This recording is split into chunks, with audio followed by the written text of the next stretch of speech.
चीन भारत के इतिहास के अंतर्गत सबसे महत्वपूर्ण विषयों में से एक है आपका इंडस वैली सिविलाइजेशन या हड़प्पा सभ्यता। इस टॉपिक से प्रारंभिक परीक्षा में, मुख्य परीक्षा में प्रश्न खूब सारे पूछे जाते हैं और हर साल चाहे यूपीएससी हो चाहे पब्लिक सर्विस कमीशन हो, सभी में इंडस वैली सिविलाइजेशन से प्रश्न पूछा ही जाता है, ये तय है। तो इसलिए हम इस टॉपिक को बहुत समग्रता से पढ़ेंगे। सबसे पहले हमारा प्रयास रहेगा कि हम प्रीवियस ईयर क्वेश्चन पेपर को यहाँ पे ध्यान से देखें और समझने का प्रयास करें कि इस टॉपिक में कौन कौन से सेगमेंट इम्पॉर्टेंट हैं और कौन कौन सी विषय वस्तु पे हमें ज़्यादा ध्यान देने की ज़रूरत है, किस किस टॉपिक को हमें फोकस करने की ज़रूरत है। तो एक एक टॉपिक को लेकर के मैं यहाँ पे आपसे चर्चा करूँगा, डिस्कस करूँगा। ये पिछले साल के क्वेश्चन हैं, ठीक है, जिन क्वेश्चंस को मैंने घटनाचक्र से लेकर के आप लोगों को मैं बताने का प्रयास कर रहा हूँ। एक एक करके जो है चीज़ों को हम लोग डिस्कस करते जाएंगे, आप लोग भी देखते जाएंगे।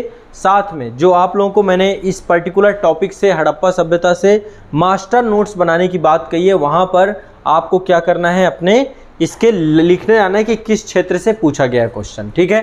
तो यहाँ पर स्थल से पहला क्वेश्चन ये आपका जो है यहाँ पे पूछा गया है कि हड़प्पा निम्नलिखित में से किस सभ्यता से संबंध है। तो हड़प्पा देखो एक स्थान है पर्टिकुलर, है ना, और ये क्वेश्चन आपका एमपीपीएससी में पूछा गया था।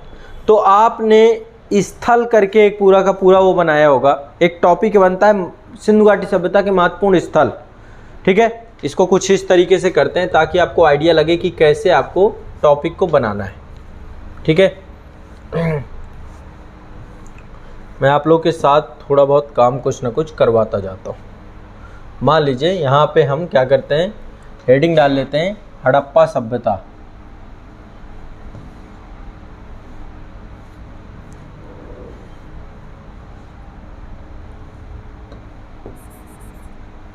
साथ साथ आप मास्टर नोट ज़रूर बनाएंगे, ये थोड़ा सा ध्यान रखना है आपको। हड़प्पा सभ्यता, है ना। हड़प्पा सभ्यता में सबसे पहला आपका टॉपिक है यहाँ पे महत्वपूर्ण स्थल।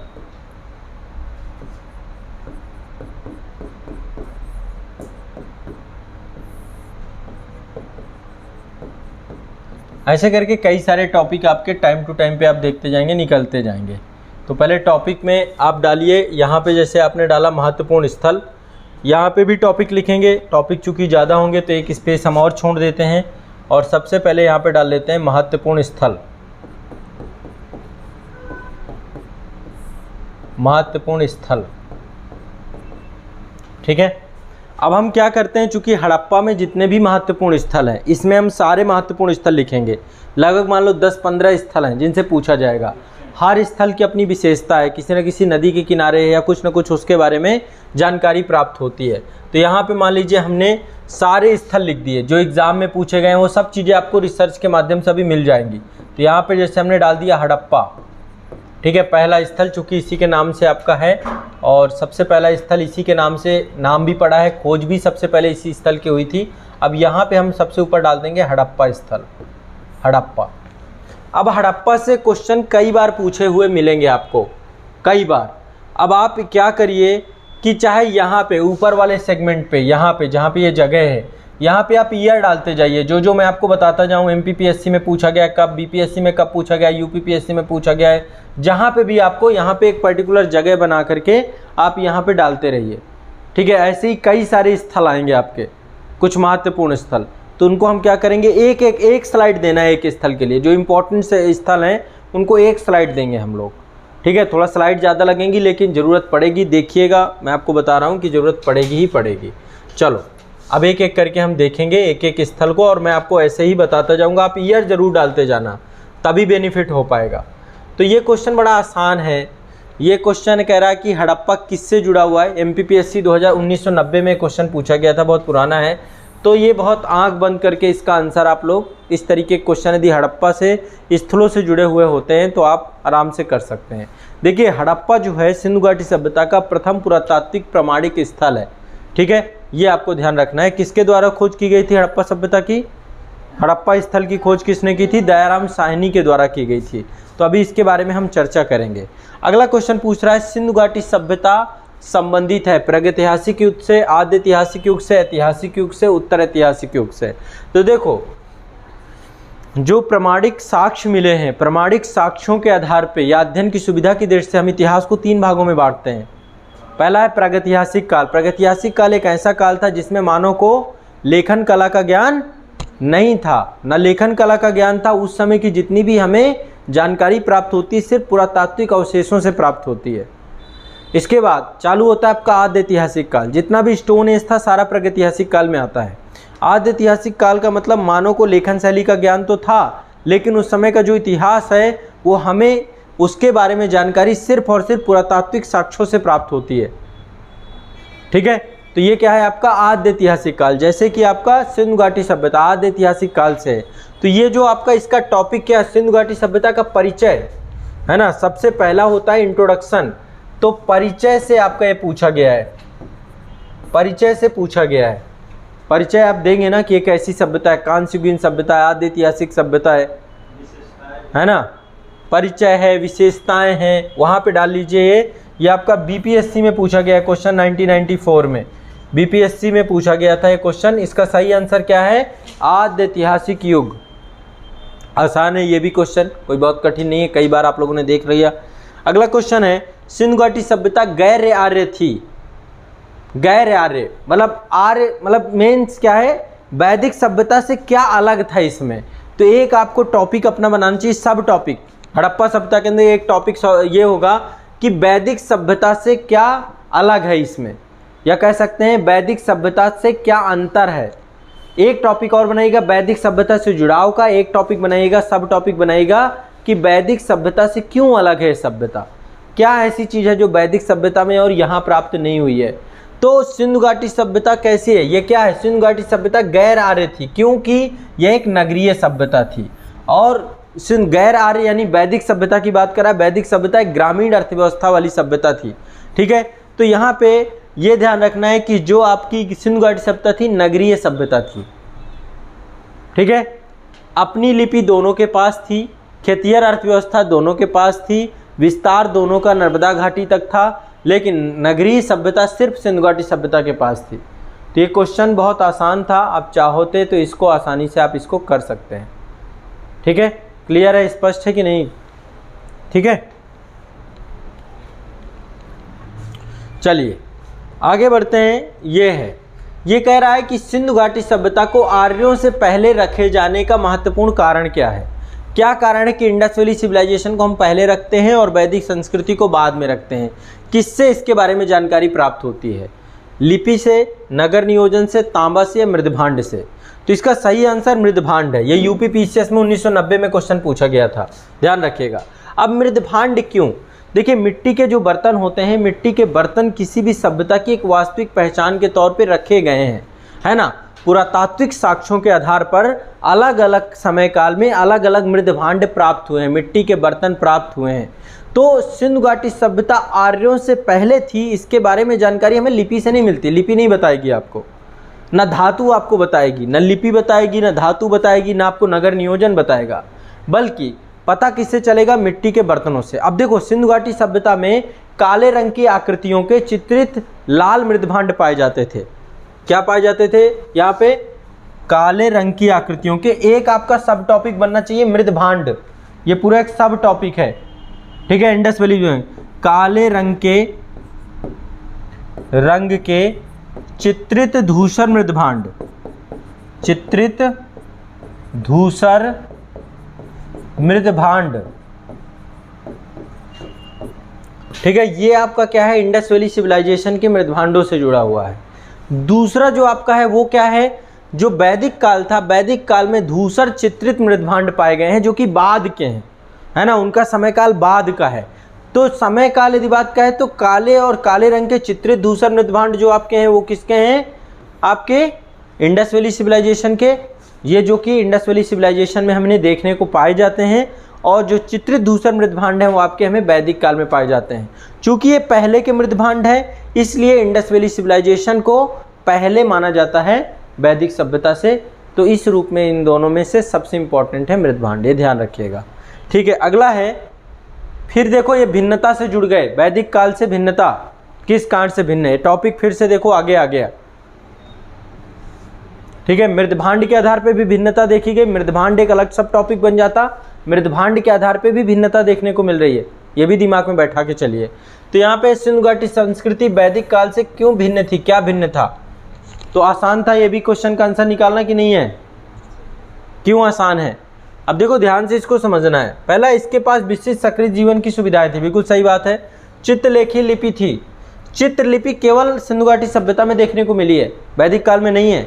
इसके पास लोहे और रक्षा शस्त्रों का ज्ञान का अभाव था। लोहे का आविष्कार जो हुआ है आपका 1000 BC में हुआ है। सिंधु घाटी सभ्यता जो थी आपकी 2500 BC से लेकर के 1750 BC तक में थी।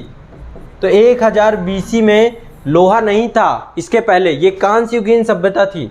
तो सही बात है, ये कथन भी सही है, यानी इसका सही आंसर क्या हो जाएगा, उपर्युक्त सभी, इसका डी आंसर हो जाएगा।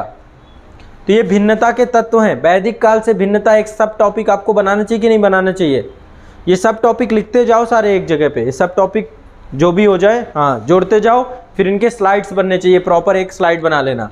सभी लोग टॉपिक सब टॉपिक लिखते जाओ क्रम से, ठीक है। इसके बाद अगला चलते, फिर इनको एक्सप्लेन करते जाना, धीरे धीरे एक्सप्लेनेशन का काम आपका रहेगा, ईयर लिखते जाओ और एक्सप्लेन करते जाओ। अगला है हड़प्पा संस्कृति की जानकारी का प्रमुख स्रोत क्या है, किसके माध्यम से हड़प्पा संस्कृति की जानकारी हमें प्राप्त होती है।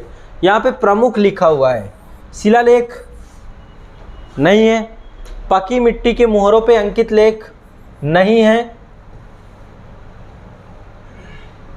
ठीक है, पकी हुई मिट्टी की मुहरें नहीं है। यहाँ पे पुरातात्विक खुदाई, बिल्कुल सही बात है।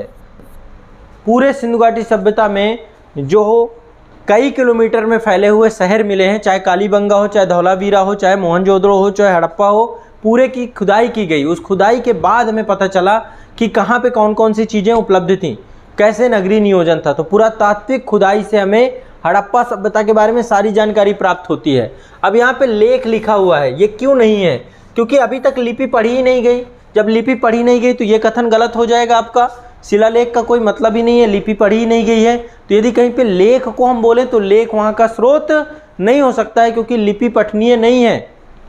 तो स्रोत क्या होगा, सिर्फ खुदाई, पुरातात्विक खुदाई। ये आंसर कुछ इस तरीके से निकलेगा आपका, समझ रहे हैं। जब लेख पढ़ा ही नहीं गया तो लेख को हम मानेंगे नहीं कहीं पर भी। अभी स्पष्ट है मेरी बात, समझ में आ रही है। चलो अगला क्वेश्चन इसी से जुड़ा हुआ है। निम्नलिखित में से कौन सा सिंधु घाटी सभ्यता पर प्रकाश डालता है, शिलालेख, पुरातत्व संबंधी खुदाई, बर्तनों मुहरों में लिखावट, धार्मिक ग्रंथ। से क्या होगा सही आंसर इसका, बी सही हो जाएगा ना। ये यूपीपीसीएस 1993 में आया था, ये 1994 में, देखो रिपीटेड है, ये 96 में भी आया, 94 में भी आया, 93 में आया, तो काफ़ी पुराना है। लेकिन फिर भी आपको ये क्वेश्चन किसी भी तरीके से घुमा फिरा के अभी आगे भी पूछेगा। अगला क्वेश्चन ये आरएएस का है। सिंधु घाटी सभ्यता के निवासियों की सभ्यता को जानने का मूल स्रोत क्या है, वहाँ पाई जाने वाली क्या क्या चीज़ें, बताइए। ये भी क्वेश्चन उसी का रिपीटेड ही है रिपीटेड कि नहीं है, बताइए क्या होगा इसका। एक ऐसे मंदिर मिले हैं क्या सिंधु घाटी सभ्यता में, लिपि देखो जानने का स्रोत नहीं है, ये भी जानने का स्रोत नहीं है। बर्तन, जेवर, हथियार और औजार ये भी बहुत ज़्यादा नहीं मिले हैं, ठीक है। इसका सही आंसर है लगभग 3000 मोहरें प्राप्त हुई हैं सिंधु घाटी सभ्यता से, लगभग 3000 से अधिक मोहरें प्राप्त हुई हैं यहाँ पर इंडस वैली सिविलाइजेशन में। और इसके बारे में इनमें बहुत सारे अंकित चित्र हैं, कहीं पे यूनिकॉर्न एक पशु प्राप्त हुआ है, कहीं पे जो है एक पाशुपति की मुद्रा में बैठे हुए योगी की मूर्ति प्राप्त हुई है। तो कई मोहरों में अंकित चित्र हैं, उन अंकित चित्रों के माध्यम से सिंधु घाटी सभ्यता के विश्वासों के बारे में पता चलता है, उनके कर्मकांडों के बारे में पता चलता है, उनके क्रियाकलापों के बारे में पता चलता है। तो मोहरें जो है काफ़ी बड़ा जो है एक सोर्स निकल के आई हैं इंडस वैली सिविलाइजेशन के निवासियों के बारे में जानकारी का, ठीक है। अगला क्वेश्चन जो आपका है, ये क्वेश्चन भी आपका आरएएस एग्जाम से है, राजस्थान से है, ये पूछा गया है, थोड़ा सा मैच द फॉलोइंग है आपका। नेक्स्ट है हड़प्पा सभ्यता की उत्पत्ति के संदर्भ में निम्नलिखित में से कौन सा जोड़ा सही नहीं है, नहीं पूछ रहा है। अब ये देखो पता होना चाहिए, एक आप सब टॉपिक और बनाओ, क्या होगा सब टॉपिक इसका, इसका टॉपिक डालो प्रमुख विचारक, हड़प्पा सभ्यता से जुड़े हुए प्रमुख विचारक, हड़प्पा सभ्यता से जुड़े हुए प्रमुख विचारक, ये आपको पता होना चाहिए। जब तक नहीं पता होना चाहिए तो तब तक आप गड़बड़ हो जाएंगे। अब यहाँ पे पूछ रहा है कि कौन सा सही नहीं है। जब तक यहाँ पे सारे नहीं पता होंगे ये क्वेश्चन आपको करना ही नहीं चाहिए। जब तक आप सबके बारे में आपको जानकारी नहीं मिलती है तब तक जो है चीज़ों को नहीं समझ पाएंगे। अब यहाँ पे लिखा हुआ है एम रफीक मुगल, इनके द्वारा बोला गया हड़प्पा सभ्यता में मेसोपोटामिया सभ्यता से प्रेरणा ली। ये कथन इनका नहीं है, ये इनके द्वारा नहीं बोला गया। एम रफीक मुगल के द्वारा ये बोला गया था कि हड़प्पा सभ्यता का विकास रावी नदी क्षेत्र में हुआ है, जबकि हड़प्पा सभ्यता मेसोपोटामिया से प्रेरित है, ये कहा था J.H. मैके महोदय के द्वारा। ठीक है, तो ये आपको स्पष्ट बिल्कुल क्लियर थॉट होना चाहिए कि J.H. मैके के द्वारा ये बोला गया था कि हड़प्पा सभ्यता ने मेसोपोटामिया सभ्यता से प्रेरणा ली। ठीक है, अब ये देखो, ये क्वेश्चन थोड़ा सा डिफिकल्ट है क्योंकि आमतौर पे ये चीज़ें आप पढ़ते नहीं हैं, आप याद नहीं रख पाते हैं, लेकिन फिर भी यदि आप इसको मास्टर नोट्स में अपने इनबिल्ड कर लेंगे तो आपको आसानी से समझ में आ जाएगा। तो मास्टर नोट्स के लिए टॉपिक क्या निकल के आया आपका, ये प्रमुख विचारक, सिंधु घाटी सभ्यता से जुड़े हुए प्रमुख विचारक, सबके विचार आपको लिखना है। तो इसका सही नहीं यही हो जाएगा।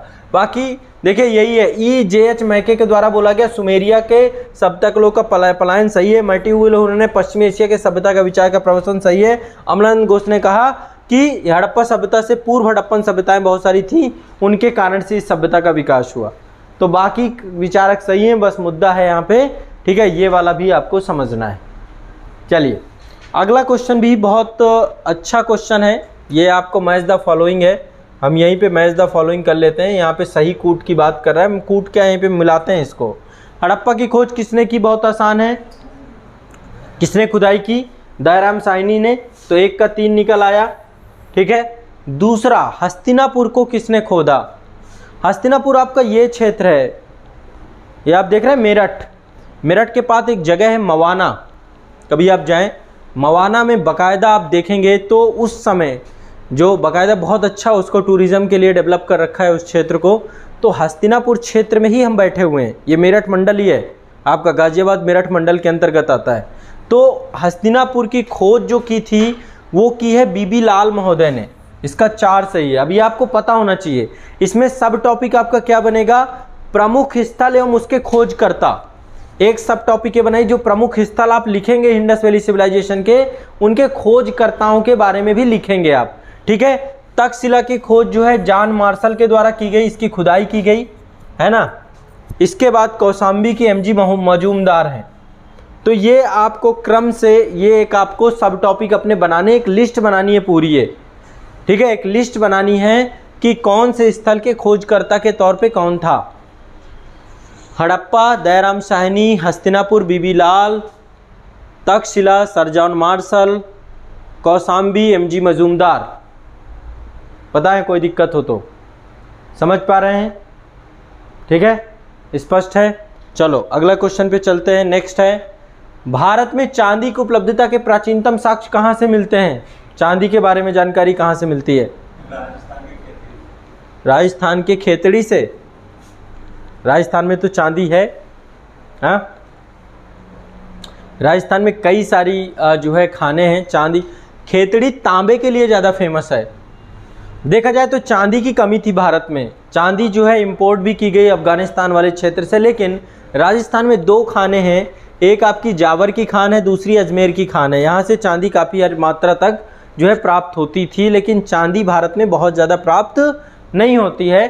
तो चांदी की उपलब्धता के प्राचीनतम साक्ष्य जो है मिले हैं वो हड़प्पा संस्कृति से मिले हैं कि हड़प्पा संस्कृति के लोग जो है चांदी का प्रयोग करते थे, चांदी के बारे में जानकारी रखते थे।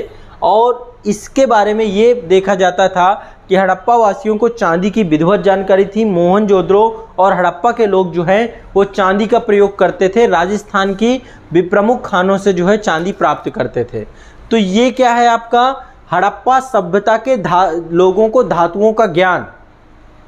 एक टॉपिक आपको बनाना है, हड़प्पा सभ्यता से जुड़ी धातुएं, ये लिख सकते हैं आप। एक टॉपिक ये बनाइए और उसमें हमें पूरा एक लिस्ट क्रिएट करनी है ताकि हमें स्पष्ट रहे, कोई भी दिक्कत ना हो। ये क्वेश्चन IAS 1994 में पूछा गया क्वेश्चन था। अगला क्वेश्चन है, देखो अब बहुत आसानी से निकाल। हड़प्पा सभ्यता में मिट्टी के बर्तनों में सामान्यतः किस रंग का प्रयोग हुआ था? बताइए। मैंने आपको बताया था काले रंग के चित्रित लाल धूसर मृदभांड, है ना। तो हड़प्पा सभ्यता के लोगों के द्वारा सबसे पहले समझिए कि जो आग का आविष्कार पूरा पाषाण काल में हो गया था। पहिए का आविष्कार कब हुआ था? नवपाषाण काल युग में मानव ने पहिए का आविष्कार किया और पहिए के आविष्कार से चाक का प्रयोग करके बर्तनों का निर्माण करना प्रारंभ किया गया। तो प्रारंभिक हड़प्पा सभ्यता में भी देखने को पाया जाता है कि पैरों से चलाने वाला जो चाक था उसका उपयोग किया जाना चालू किया गया और चाकों के प्रयोग के माध्यम से ही क्या किया जाने लगा? पहिए का बर्तनों का निर्माण करना चालू किया गया। तो बर्तन दो तरीके के होते थे सिंधु घाटी सभ्यता में। कभी आप लोग को समय मिले तो नेशनल म्यूजियम घूम के आइएगा। दिल्ली में नेशनल म्यूजियम है, दिल्ली कभी भी आप लोग भी आते हैं तो नेशनल म्यूजियम ज़रूर जाइए। नेशनल म्यूजियम कहाँ पे है? दिल्ली में। अभी तक गए कि नहीं गए? हाँ, नहीं गए ना।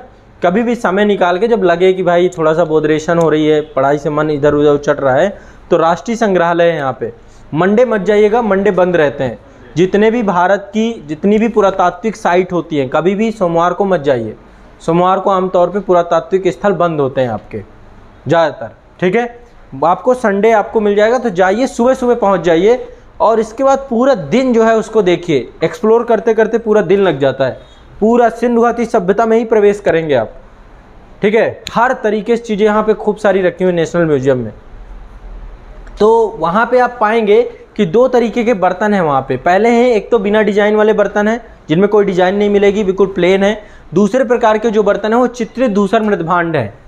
और चित्रित धूसर मृदभांड में जो है मिट्टी और रेत के मिश्रण से इनको बनाया गया है। जब इनको पकाया जाता है, मिट्टी को पकाते हैं तो भूरे रंग की हो जाती है। अभी भी देखते हैं ना मटके वगैरह हम कच्चे घड़े यूज करते हैं, तो कच्चे मिट्टी को जब हम पकाते हैं तो कितना हल्का भूरा लाल रंग का हो जाता है। फिर लाल रंग का होने के कारण से उसको और लाल कर दिया जाता है। क्या करते हैं? गेरुए रंग से पोताई की जाती है। गेरू को जानते हैं? पहले घरों में गोबर के साथ जो है माताएं जो होती थी चारों तरफ एक बॉर्डर बनाती थी। दो चीज़ों से बॉर्डर बनती थी, एक गेरू आती है और एक छुही आती है। छुही बोलते हैं, खड़िया बोलते हैं। हाँ, सफ़ेद रंग की खड़िया होती है और उसके साथ लाल रंग की एक बॉर्डर बनाई जाती थी। अभी भी बनाते हैं गाँव में। तो गेरुए रंग, उसी को गेरुआ बोलते हैं, है ना। गेरुआ रंग को कैसे दिखाएं आपको, है ना। एक गाना भी बना हुआ ना गेरुए पे, क्या? पानी में डाल के घुलना पड़ता है, वैसे पत्थर जैसे। हाँ, पत्थर जैसा, जैसे ईंट आती है आपकी, है ना, ईंट जैसी होती है। तो गेरुए उसी से रंग दिया जाता है, तो लाल रंग का जो है दिखाई देता है आपको। जैसे घड़ा आप अपने घर पे देखते हैं ना, तो ये लाल रंग से पुताई की जाती थी और निचला जो नीचे का हिस्सा होता था उसमें काले रंग से बहुत सारे चित्र बनाए जाते थे, ठीक है। तो काले रंग के विभिन्न प्रकार के चित्रकारी भी देखने को मिलती है, तो इसलिए काला चित्रित लाल धूसर मृदभांड के तौर पे इसको देखते हैं। सही आंसर क्या है? देखो मृदभांड से फिर क्वेश्चन पूछ लिया, ये भी मृदभांड है। तो मृदभांड के बारे में भी आपको पढ़ना पड़ेगा, इंडस वैली सिविलाइजेशन, तब आपको हो जाएगा। अगला क्वेश्चन देखो कितना बढ़िया सा, यूपी पीसीएस में पूछा है, मूर्ति पूजा का आरंभ कब से माना जाता है? भारत में मूर्ति पूजा, सिंधु घाटी सभ्यता में बहुत सारी मूर्तियां देखने को मिली हैं। बहुत सारी मूर्तियां हैं। उर्वरा देवी की मूर्ति देखने को मिली है ना। एक जो है नृत्यकी की मूर्ति मिली है। बहुत सारी मूर्तियां देखने को मिली है। तो कहते हैं कि मूर्ति पूजा का आरंभ जो है आर्यकाल या वैदिक काल से पहले प्रारंभ हो गया था। और ये माना जाता है कि संभवतः सिंधु घाटी सभ्यता में मंदिरों के तो साक्ष्य नहीं प्राप्त हुए, लेकिन मूर्ति पूजा के साक्ष्य प्रचलित हैं, ठीक है। तो अनेक सैंधवपुरा स्थलों में मातृ देवी की मृत मूर्तियां मोहरों में भी देखने को मिलती हैं, मोहरों में भी अंकित देखने को मिलती हैं और साथ में उनकी इंडिपेंडेंट भी मिलती है। तो इसका सही आंसर क्या हो जाएगा? प्री-आर्य। तो ये क्वेश्चन है सिंधु घाटी सभ्यता की विशेषता से, किससे जुड़ा हुआ है? सिंधु घाटी सभ्यता की विशेषता, यानी कि वहाँ पे मूर्ति पूजा का प्रचलन था, ये एक विशेषता थी सिंधु घाटी सभ्यता की।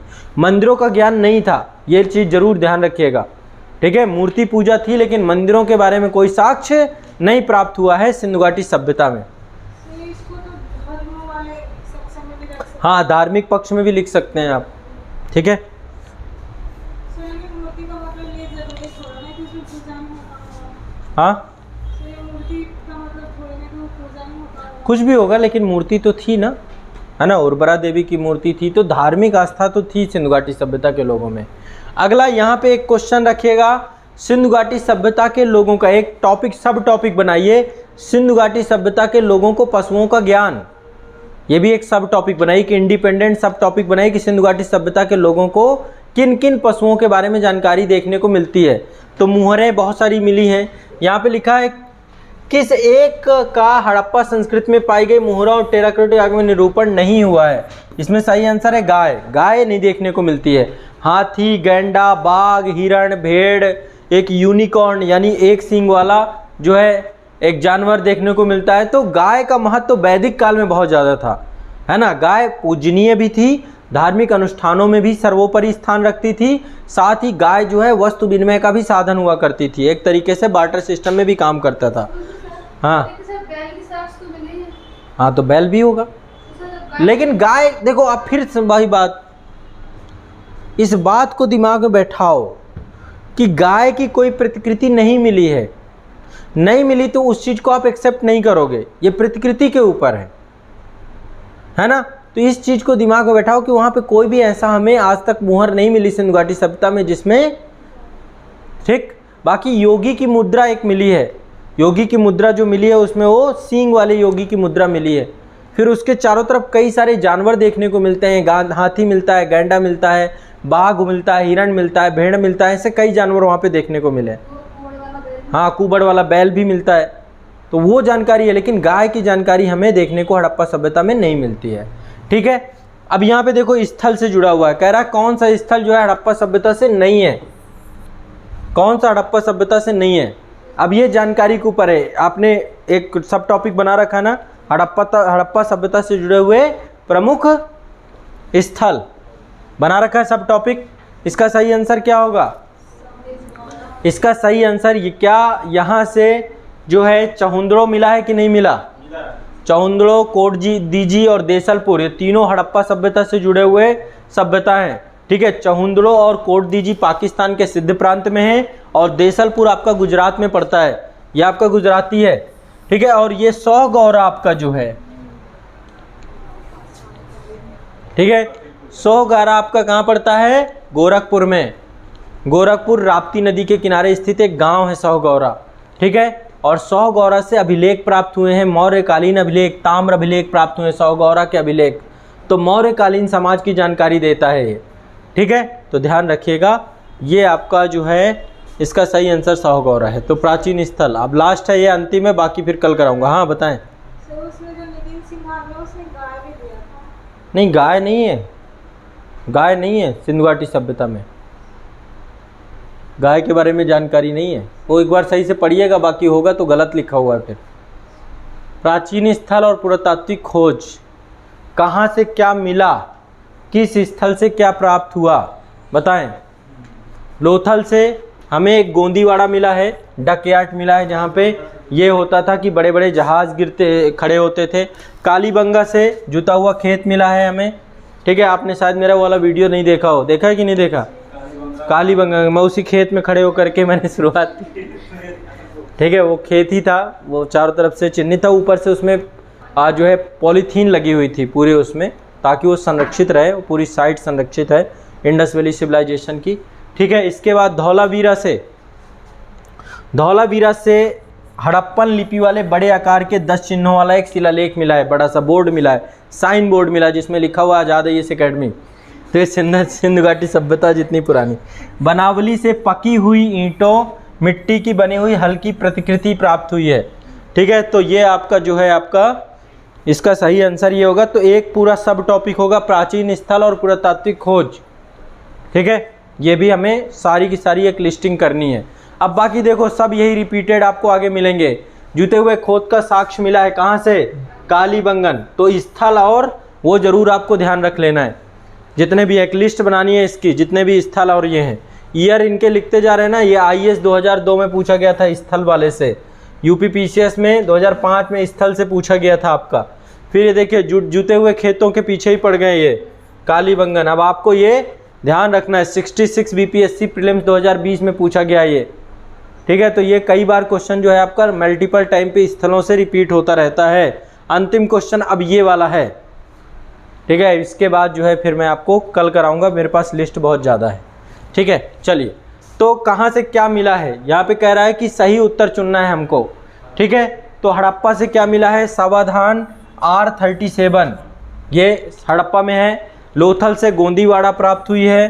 कालीबंगा से क्या मिला है, जूता हुआ खेत मिला है। और मोहनजोदड़ो में नृत्यकी की मूर्ति मिली है, ठीक है। तो ये आपको स्थल और महत्वपूर्ण क्या क्या चीज़ें प्राप्त हुई हैं लिस्ट बना लीजिएगा।